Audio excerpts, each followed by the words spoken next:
Requerimentos são aprovados em sessão ordinária aqui na Câmara de Cubatão. Clima de final de ano, Natal e Ano Novo. Os preparativos para os festejos cubatenses. Em pronunciamento, ministro Haddad anuncia aumento de isenção do IR e pacote de ajuste fiscal. Primeiros socorros em situações de emergência para os nossos pets será o assunto de hoje do quadro Saúde Animal. E claro, tem a nossa previsão do tempo. Quinta-feira, 28 de novembro, vamos juntos em mais uma edição do Seu Últimas Notícias, que já começou.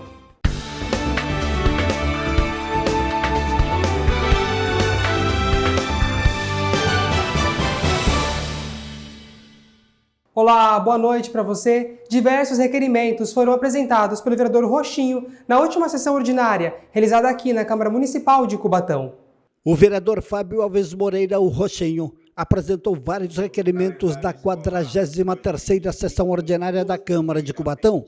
Entre eles, o parlamentar solicita que o Executivo faça uma campanha de conscientização junto aos alunos das escolas públicas da importância de deixar o telefone celular de lado durante as aulas. O meu pronunciamento lá defendendo o requerimento é justamente isso. A gente acaba se dispersando.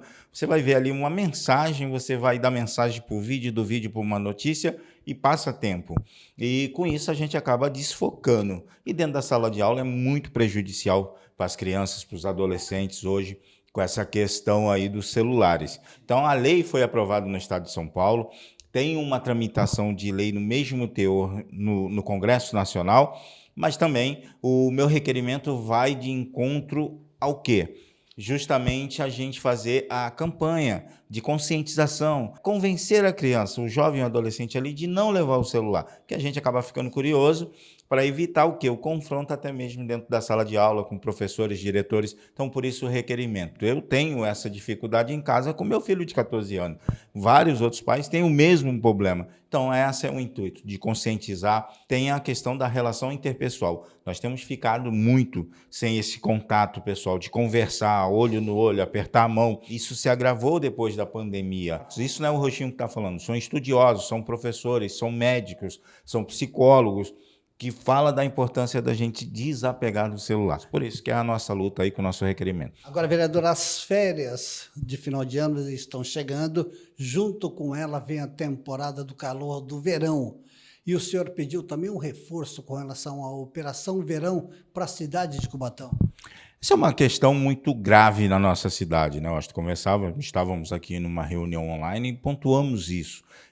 A questão da Operação Verão, 9 cidades que compõem a região metropolitana da Baixada Santista, a única que não tem, que não é banhada pela praia, é Cubatão. Então a gente acaba ficando oriundo dessa discussão, a gente acaba ficando fora e vem a Operação Verão para Cubatão, vem, mas num quantitativo muito pequeno. E a gente acaba ficando o quê? Só com ônus. Se tem um acidente, vou aqui lembrar um caso que aconteceu, um turista que foi assaltado aqui na Anchieta, né, na região das Cotas, ele veio a falecer numa tentativa de reação dele ali, ele se assustou com a ação dos criminosos, a manchete internacional, Cubatão, mas ele não sabe que ele foi para o Guarujá, para a Praia Grande, para onde é que ele foi. Então a gente acaba ficando só com ônus. Tem um grande acidente, tem um engavetamento na Avenida Anchieta, na rodovia Anchieta Imigrante, na Cônego, qualquer uma delas. Para onde que vai o primeiro atendimento? É para Cubatão. Então, o que eu cobro é justamente essa representatividade que Cubatão não tem. Quando eu falo representatividade,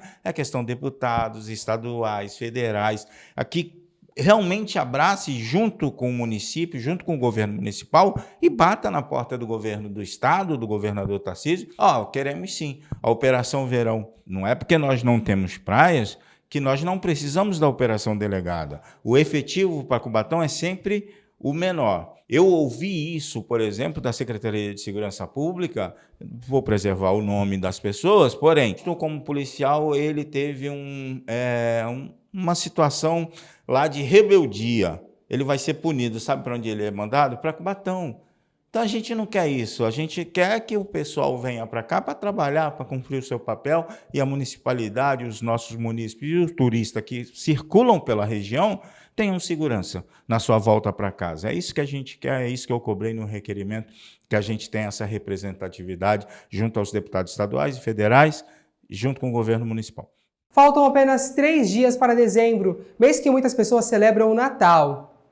Aqui em Cubatão, a cidade está se preparando, entrando no espírito natalino para os festejos que começam já no próximo sábado. O projeto Natal Luz e Esperança começa neste sábado no Parque Anilinas e vai até o dia 29 de dezembro, oferecendo muito lazer e diversão para toda a família. Para iniciar a celebração, no sábado, a partir das 5 horas da tarde, acontece a parada de Natal e a entrega das chaves da cidade ao Papai Noel. A programação será muito especial e recheada de novidades, como conta Zeca Rodrigues, secretário adjunto de Cultura. Estamos prometendo aí um Natal como nunca antes vistos. A gente tem muitas programações, bastante novidade, e no dia 30 agora a gente vai ter nossa 5ª parada de Natal, que é feita em parceria com a Asa Bank, né? Então nós vamos ter aí várias escolas, várias academias, grupos, bandas, fanfarras que participam dentro dessa parada. E no final nós vamos ter lá no Anilinas o concerto de Natal, que é o final da parada, e nesse concerto de Natal a gente vai estar entregando as luzes, né, a inauguração, fazendo a inauguração da iluminação do parque e da cidade, e vamos estar entregando as chaves do Papai Noel, né, da cidade. A iluminação tem algumas novidades muito interessantes. A gente vai ter 2 carrosséis instalados, um no Parque Anilinas e outro no Pier de Jardim Casqueiro, e tem uma outra novidade ainda que eu não vou falar ainda, porque a gente está finalizando, mas já é certeza que vai acontecer, que vai ser muito bacana. O pessoal da comunidade toda de Cubatão vai gostar muito dessa nossa novidade, vai curtir bastante, eu tenho certeza. Será um mês inteiro repleto de atividades com apresentações de danças, grupos musicais, tudo de forma gratuita. O Papai Noel ficará com sua casa montada dentro do Parque Anilinas, esperando as crianças para uma foto. Dentro do programa do Natal, Natal Luz e Esperança, a gente tem o Natal em Movimento. É uma parceria que a gente está fazendo com o CID, com o apoio do CID, com o patrocínio da Iara e da Unipar, do Grupo Unipar. E nós vamos ter várias apresentações de todas as academias e grupos de dança da cidade. Vão ser apresentações que vão ser feitas no Parque Anilinas, fora as outras atrações que vão ter da contratação de artistas mais famosos, mas dentro do Parque Anilinas nós vamos ter uma programação vasta com academias, grupos de dança, que é uma oportunidade das academias não precisarem levar o seu festival para as outras cidades, manterem os festivais da gente daqui mesmo, para nós mesmos assistirmos, né? Para a família poder assistir, para estar presente, para prestigiar. São apresentações gratuitas no Parque Anilinas, com a doação opcional de 1 quilo de alimento não perecível. O Papai Noel vai estar na casinha do Papai Noel, que é instalada também no Parque Anilinas, todos os dias a partir das 18 horas, das 18 às 22, vai estar o Papai Noel e a sua trupe de quinta a domingo, recebendo as pessoas para tirar uma foto, fazer aquela foto da família, comer um doce, comer um pirulito, vai ser bacana. Muito bacana, né? Já é possível ver de noite aí o Parque Anilinas, a Avenida 9 de Abril, completamente iluminada, muito bacana realmente. No sábado, então, vai ser bem especial aqui na cidade de Cubatão. E olha, o Instituto Federal aqui de Cubatão abriu inscrições para o processo seletivo dos cursos de EJA, né? São aqueles destinados a quem não teve acesso aos estudos, não completou ou abandonou a escola, isso no passado. Mais de 400 vagas são ofertadas. Os cursos são de ensino médio e exigem a conclusão do ensino fundamental. As inscrições ocorrem até o próximo domingo, dia 1º de dezembro. Para você poder fazer essa inscrição, né, basta acessar o site ifsp.edu.br. Dúvidas podem ser enviadas para o e-mail processoseletivo.eja@ifsp.edu.br. A gente continua com oportunidades agora com as vagas do Pátio Cubatão. Fique atento nas vagas disponíveis no Pátio Cubatão para amanhã, sexta-feira. 2 vagas para caldeireiro, 2 vagas para encanador, 1 vaga para encanador de mecânica, 1 vaga para maçariqueiro e 1 vaga para auxiliar de serviços gerais. É necessário ter experiência na função, ensino médio completo e, preferencialmente, ter as NRs 20 e 35 válidas. Os interessados devem comparecer ao pátio com o currículo atualizado em mãos das 9 da manhã até 1 da tarde lá no Pátio Cubatão, que fica na rua Dr. Fernando Costa, 1096, na Vila Couto. Na noite de ontem, em pronunciamento histórico, o ministro da Fazenda, Fernando Haddad, anunciou um aumento significativo na taxa de isenção do imposto de renda para pessoas físicas, elevando aí para R$ 5.000. Anunciamos hoje também a maior reforma da renda de nossa história. Honrando os compromissos assumidos pelo presidente Lula, com a aprovação da reforma da renda, uma parte importante da classe média, que ganha até R$ 5.000 por mês, não pagará mais imposto de renda. A nova medida não trará impacto fiscal, ou seja, não aumentará os gastos do governo, porque quem tem renda superior a R$ 50.000 por mês pagará um pouco mais. Muito bem, além disso, o ministro da Fazenda adiantou também as medidas de corte de gastos. E com as novas regras propostas, o salário mínimo continuará subindo acima da inflação, de forma sustentável e dentro da nova regra fiscal. Para garantir que as políticas públicas cheguem a quem realmente necessita, nós vamos aperfeiçoar os mecanismos de controle que foram desmontados no período anterior. Fraudes e distorções atrasam o atendimento a quem mais precisa. Para as aposentadorias militares, nós vamos promover mais igualdade, com a instituição de uma idade mínima para a reserva e a limitação de transferência de pensões, além de outros ajustes. Essas medidas que mencionei vão gerar uma economia de 70 bilhões de reais nos próximos 2 anos. E olha, uma notícia mais do que boa. O programa Viver Sem Limites do governo federal criará salas multissensoriais nos aeroportos aqui do nosso país. O Ministério de Portos e Aeroportos, durante o Airport National Meeting 2024, ocorrido na capital federal, lançou o Programa de Acolhimento ao Passageiro com Transtorno do Espectro Autista, o TEA. De acordo com o governo federal, circulam pelos aeroportos brasileiros mais de 200 mil pessoas com TEA. O programa tem como objetivo proporcionar uma melhor experiência nos aeroportos aos passageiros neurodivergentes, especialmente com TEA e seus familiares. A ideia do governo é instalar, até 2026, 20 salas multissensoriais nos aeroportos, por meio do programa Viver Sem Limites. As salas oferecerão estímulos sensoriais visuais, táteis e auditivos, promovendo relaxamento, concentração e bem-estar. Também poderão ter salas de acomodações com estímulos reduzidos. O país conta com 4 salas, uma no aeroporto de Congonhas, na capital paulista, no aeroporto Santos Dumont, no Rio de Janeiro, no aeroporto de Florianópolis, em Santa Catarina, e em Vitória, capital do Espírito Santo. O ministro de Portos e Aeroportos, Silvio Costa Filho, falou sobre o programa. Filhado, que é Henrique, que ele é autista, e eu sei do que significa isso para minha irmã, sei o que significa isso para a nossa família e, sobretudo, para os pais de crianças com espectro autismo. E eu acho que esse gesto da ABA simboliza, e das concessionárias, simboliza muito bem o que a gente precisa no Brasil. Não apenas um olhar do privado, do business, que é importante. Eu sou alguém que defendo quem produz, quem gera emprego, quem movimenta a economia, mas, sobretudo, quem tem também um olhar para o bem-estar social.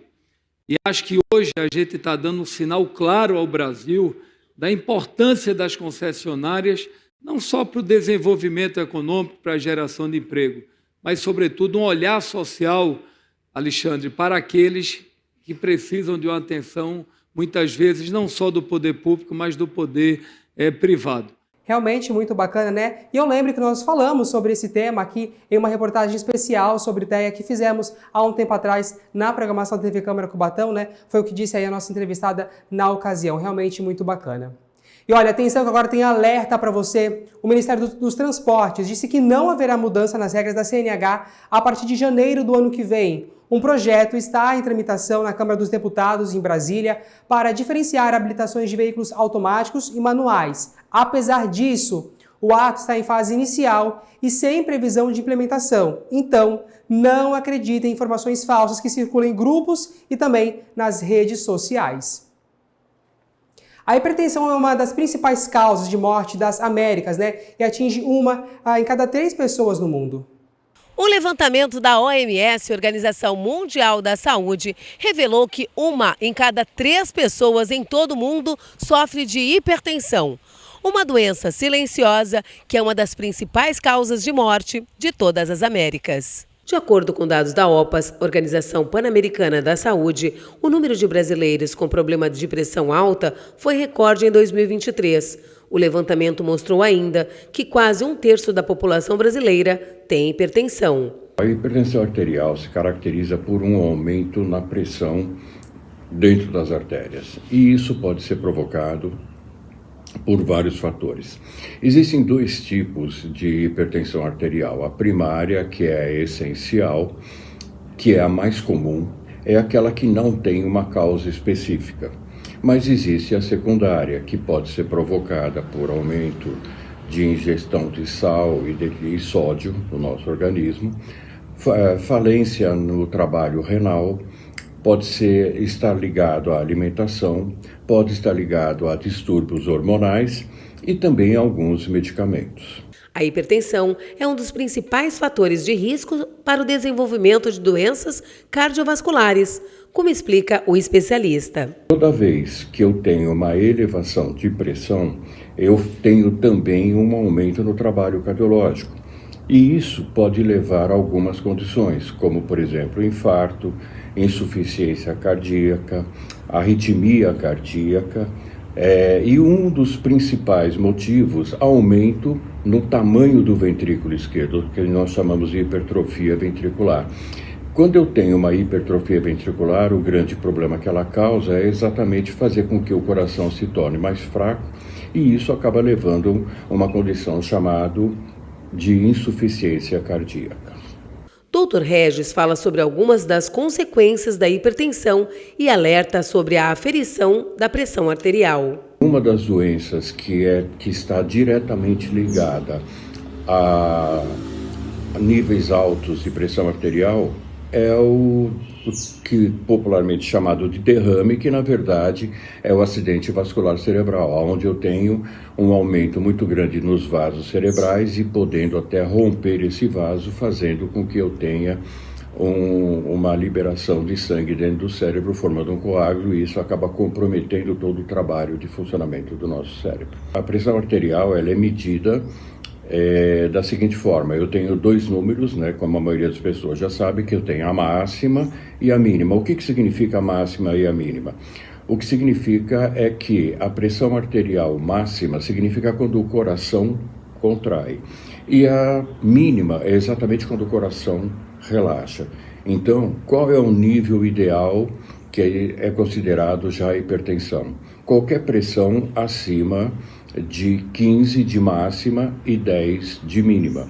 Então, a partir daí, eu já tenho que tomar alguns cuidados, já é indicado que eu faça algum tipo de tratamento. Em 90% dos casos, a hipertensão pode ser hereditária, mas há também outros fatores que contribuem significativamente para o surgimento da doença. Alimentação, condição socioeconômica, além de pensar também até em planos alimentares, e outras coisas como o psicológico afetado, carga de trabalho aumentada. Tem uma série de outras funções que podem fazer com que você tenha um descontrole nos níveis pressóricos do nosso organismo, e isso acaba levando a alguns problemas. O estilo de vida contribui muito para prevenir a doença. Cuidar da alimentação. Isso é muito importante, como eu citei agora há pouco, o sal de cozinha é um dos grandes responsáveis, mas eu não vivo sem ele. Eu preciso dele, principalmente por conta do iodo. Sedentarismo é um outro grande fator, então sempre ter uma atividade física. O relatório divulgado pela OMS mostrou números alarmantes. 45% dos brasileiros adultos sofrem de hipertensão e metade deles, com mais de 30 anos, ainda não sabem. E agora vamos juntos para o esporte. Aline, roda a vinheta. Olha, crianças e jovens a partir dos 17 anos podem se inscrever para a modalidade atletismo no Poliesportivo Roberto Dick. O Poliesportivo Professor Roberto Dick está recebendo crianças e jovens a partir dos 7 anos de idade para a prática esportiva na modalidade atletismo. Todos sob o comando da educadora física Roberta Faria. Esse projeto é muito bacana, ele é voltado para crianças de 6 a 17 anos, é um projeto lúdico, educativo, esportivo, e a gente tem conseguido bastante crianças, porém a gente precisa de mais, temos no horário da manhã, segunda e sexta no Poli no horário da manhã e à tarde, temos também no Centro Esportivo Armando Cunha, um novo núcleo que a gente abriu, e é um projeto do governo federal, desenvolvido pelo ex-atleta olímpico Edson Luciano. E a gente está aqui, né, para trabalhar com as crianças. É um projeto muito bacana e estamos assim chamando as crianças, né? Quem é que pode participar e os interessados, onde eles fazem as inscrições? Então, as inscrições são feitas no próprio local. A gente tem uma ficha de inscrição onde os pais preenchem a ficha, né, fica com a gente. E esse projeto também, ele também dá um lanche ao final do treino e com a frequência desses alunos, eles vão receber um tênis daqui a 2 meses. Eles vão receber um tênis do projeto. E quem é que pode participar? Então, são crianças de 6 a 17 anos. Os pais precisam preencher essa ficha e vir no próprio local, ou Centro Esportivo Armando Cunha ou no Poli. Miguel Constantino, de 12 anos de idade, está bastante empolgado em participar deste projeto. Sim, estou muito feliz, estou bem com esse projeto aqui, muito diferente, legal, junto com novas pessoas que eu estou conhecendo. Vem você também participar desse projeto.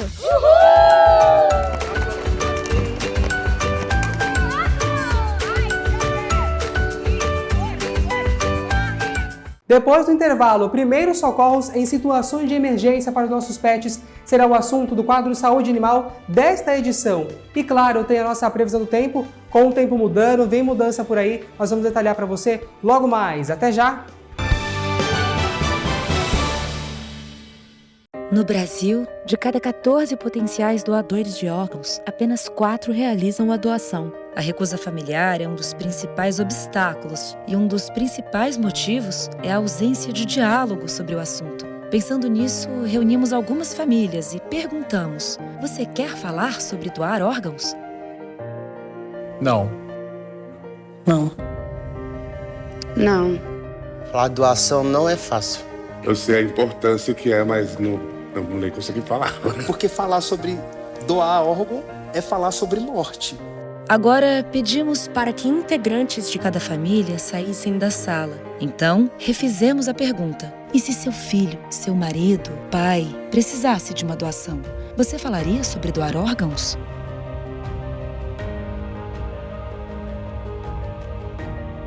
Se meus filhos estivessem precisando de um órgão. Pela vida dos meus filhos, eu falaria sobre doação de órgãos. Sim, com certeza. Pela vida dele. Para mim, ia ser um momento único, saber que alguém vai doar um órgão pro meu marido. É para salvar alguém que eu amo, né? É para salvar a minha mãe. Precisamos estimular o diálogo sobre a doação de órgãos nas famílias de todo o Brasil. Um dia, sua família pode precisar de um doador ou ter a oportunidade de ser a doadora, mas é preciso conversar sobre isso. Agora, né, pensar diferente, né?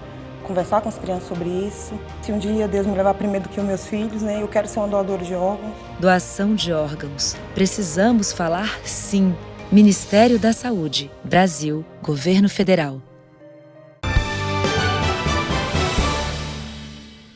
Estamos de volta com as últimas notícias para você. E, gente, mais uma vez eu falo, que calor foi esse, hein? Tem mudança vindo por aí, o tempo vai virar, uma chuva vinda do sul está se aproximando. Vamos conferir juntos a nossa previsão?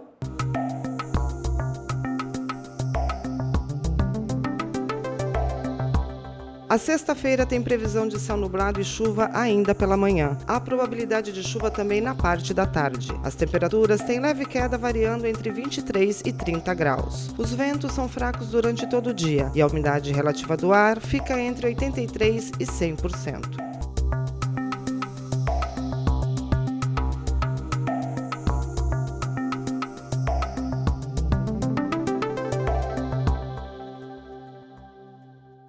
Olha, emergências podem acontecer a qualquer momento, inclusive com os nossos animais de estimação, nossos queridinhos. Saber como agir em situações críticas pode fazer toda a diferença até a chegada no veterinário. Para falar mais sobre isso, vamos para o nosso quadro Saúde Animal.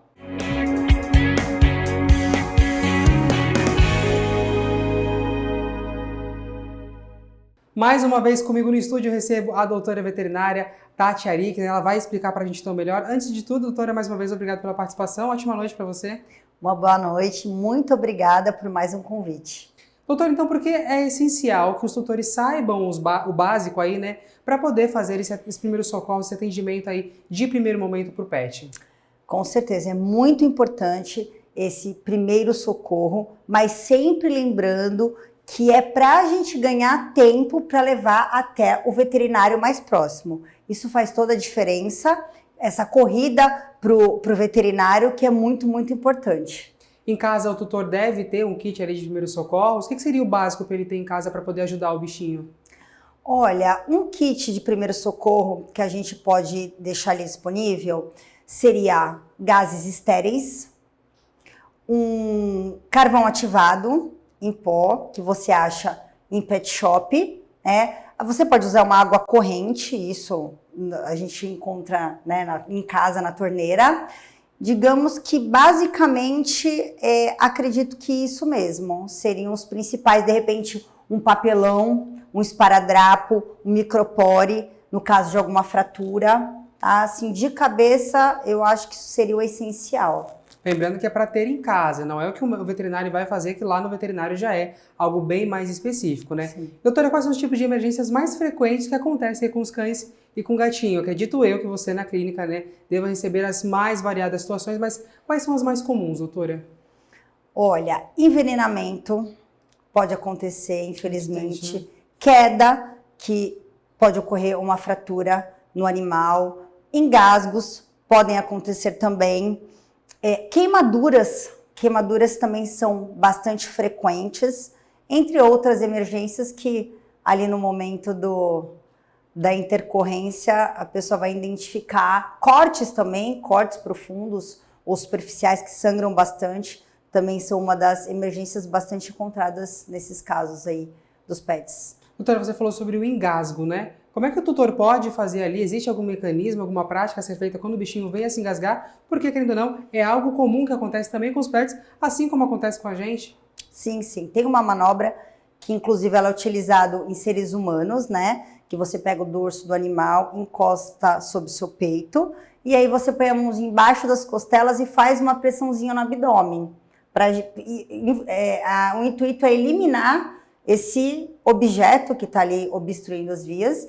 Então, você faz uma pressão, claro, de acordo com o peso e o tamanho do animal. Não pode fazer uma pressão muito forte num animal muito pequeno. Um animal maior, você faz uma pressão um pouco mais forte. E, claro, isso é uma medida emergencial e logo na sequência já correr para o veterinário mais próximo. Doutora, agora há pouco você falou sobre envenenamento, né? Como que a gente pode identificar, então, os primeiros sinais de uma atitude que, para mim, acho que é cruel, né? Quando alguém vem a fazer isso com um bichinho. Na maioria das vezes, você observa que o animal está salivando bastante, está babando bastante. Você vai perceber o animal tremendo, pode ocorrer convulsões. Então, se você, de repente, o ideal seria se, olha, tem ali o produto, que muitas vezes acontece em casa mesmo, então já sei o que foi aquele produto. Então, a pessoa já identificou que ali é uma intoxicação e envenenamento, então já entrar, de repente, com esse carvão ativado em pó. Claro, se o animal estiver consciente, né? Se ele estiver inconsciente, você não pode administrar nada via oral. Então, você administra isso, nunca você induz ao vômito, nunca, porque existem substâncias que, se você induzir ao vômito, podem machucar a mucosa do esôfago. Então, muito cuidado com isso, mas administrar esse carvão ativado em pó, o animal consciente administra e já corre para o médico veterinário, que lá na clínica ele vai intervir aí com soroterapia, com antídotos, enfim, de acordo com o agente causador. Esse carvão ativado que você acabou de falar já, pra gente aqui por 2 vezes, e como é que faz para colocar no animal? Ele é o pó diretamente, mistura com a água, com alguma coisa desse tipo? Como é que funciona? Ele é um sachêzinho, é um pozinho que você pode misturar com a água e aí você vai dando com a seringa. Isso diminui a absorção do produto, do veneno, do produto tóxico. E qual a maneira aí de tratar os cortes, ferimentos? Né? Você acabou de falar agora há pouco que os cortes, ele pode ser também um desses fatores ali para os primeiros socorros, né, doutora? Então, como é que a gente pode fazer quando observa que o animalzinho está sangrando ali? Sim. Tanto corte quanto mordedura, a gente pode lavar com água corrente, no intuito de diminuir ali os agentes bacterianos. Lavar com água corrente, de repente até com um sabão neutro, enxaguar bem e aplicar compressas estéreis ou panos limpos, comprimir o local e correr para o médico veterinário. Em caso de convulsão, doutora, como é que a gente deve agir com o bichinho que, assim como para nós seres humanos, acredito que para eles também seja muito ruim esse momento da convulsão, né? Sim, com certeza. O ideal, no momento da convulsão, a gente não excitar mais o animal, ou seja, tá com a luz acesa, apagar a luz, sem muita movimentação, sem muito barulho, sem muita gritaria, no intuito do animal ficar mais tranquilo, você pegar o animalzinho e correr para o médico veterinário, deixar ele de ladinho, de repente para ele não se engasgar, porque ele pode ter vomitado, pode aspirar aquele conteúdo, então deixar a cabecinha de lado, sempre a cabecinha também um pouco mais alta e correr para o médico veterinário. Então sempre... Sem muito estímulo, sem muito barulho, sem muita luz e correr para o médico veterinário. O foco então sempre é o menor ruído possível, né? Para não estressar ali o animal, sempre a maior tranquilidade, para que ele tenha essa tranquilidade. Porque se você conter muito animal, tiver muita luz, muito barulho, isso vai dar estímulos para aumentar aí as crises de convulsão. Doutora, se o animal sofre uma queda, né? Acontece muito em casas com sobrado, apartamento, e aí se percebe ali uma fratura no animal. Como é que a gente faz para poder imobilizar? Tem alguma técnica que a gente pode fazer em casa para imobilizar o bichinho até que ele chegue na clínica veterinária? O ideal é, no momento que aconteça, o tutor não tentar reduzir a fratura. Isso é inerente ao médico veterinário. Se for uma fratura exposta, o ideal é enrolar com um paninho limpo, proteger e levar ao médico veterinário. De repente, no caso de fraturas que não são expostas, você pode pôr ali até um papelãozinho embaixo, enrolar com esparadrapo na tentativa de imobilizar e levar para o médico veterinário. A fratura exposta ela é um pouco mais delicada, mas nada impede também de, depois de proteger ali o local com um paninho limpo, uma gaze estéreo, enfim, também botar um papelãozinho ali que é algo que todo mundo tem em casa, né? Uma caixa de papelão, então de repente se a pessoa já não tem guardado ali de forma para os primeiros socorros, ela vai chamar a caixa, vai cortar, vai pôr ali, vai passar um microporo, um esparadrapo, no intuito de imobilizar a fratura, levar correndo para o médico veterinário. Até para que o próprio animal, né, não venha ali numa agitação. Isso, e também não sinta muita dor, porque ali a fratura instável causa bastante dor também. Então isso diminui a dor do animal. Doutor, em caso de queimaduras por líquido quente, né? Muito se tem em casa ali quando você está manuseando no fogão, no micro-ondas e vem atingir o bichinho. Como é que a gente deve fazer aí nesse primeiro momento? Caiu algo quente no bichinho, o que o tutor deve fazer? Bom, no caso de queimadura, sempre lavar com água corrente, não é água gelada, água corrente, em torno aí de 10 minutos. Isso vai aliviar bastante a dor. Depois disso, pegar um pano úmido, no intuito de não grudar ali o paninho em cima da queimadura. Um pano úmido, cobrir o local com pano úmido e também correr para o médico veterinário. Que é a melhor forma de dar uma aliviada naquela dor. Isso, para queimadura é isso. Então você lava ali, deixa correndo 10 minutos de água corrente, depois você põe um paninho limpo, úmido, umedece o paninho, põe em cima e corre para o médico veterinário. Doutora, em todos esses casos que a gente acabou de falar aqui, né, de alertar os tutores, em nenhum momento se deve utilizar remédios que são utilizados para a gente, né? Pomada que é utilizada para o ser humano não deve se usar com bicho, né? De nenhuma forma. Então, isso o veterinário vai avaliar qual pomada deve ser utilizada. Então, você vê que os primeiros socorros, basicamente, água corrente, paninho, gás estéreo, carvão ativado, um pedaço de papelão, coisas no intuito de aliviar, né? E a gente conseguir ganhar tempo até a chegada do médico veterinário. Tá certo, doutora. Pra gente encerrar, no final de semana tem algo bacana que vai acontecer aqui em Cubatão, para os nossos bichinhos, também para os tutores, que é a caminhada, né? Isso, fala um pouquinho mais pra gente, faz o convite então pro pessoal de casa. Pessoal, dia 30 agora de novembro, sábado, a partir das 14 horas, no Jardim Casqueiro, vai acontecer a caminhada, vai ser realizada pela prefeitura. A doutora Tati, eu vou estar lá com uma barraquinha lá, um stand, para estar tirando todas as dúvidas que as pessoas tenham, enfim. E vou estar também com uma de adoção responsável, com filhotinhos de gato, de cachorro, para estar adotando aí. E a gente vai estar dando a vermifugação, a vacinação. Vai ser um evento bem legal, a partir das 14 horas.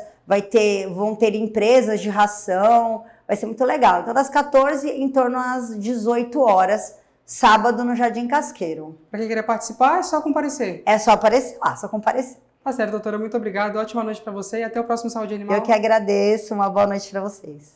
Uma ótima noite para você também, que está acompanhando aqui a programação da TV Câmara Cubatão. Voltaremos amanhã a partir das 6h15. Até lá. Tchau.